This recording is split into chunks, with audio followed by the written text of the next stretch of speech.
We are going to Joey's cousin sa London, Ontario.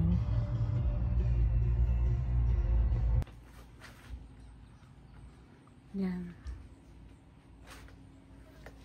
Bahay nila Arnel. Wala pa.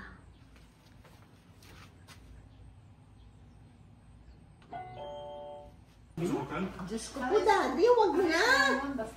Wala kang prutas. It's okay. Ay. There's no eggplant in this though. There is.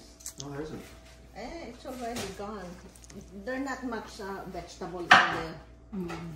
I don't know. Too much meat. Makonti ang gulay. Gas ang gulay. At saka yung sabaw sana, ano? Hindi ko nga nakunan ng video. Okay na yung phone niyo. Masarap to pang kabalas. Susuka.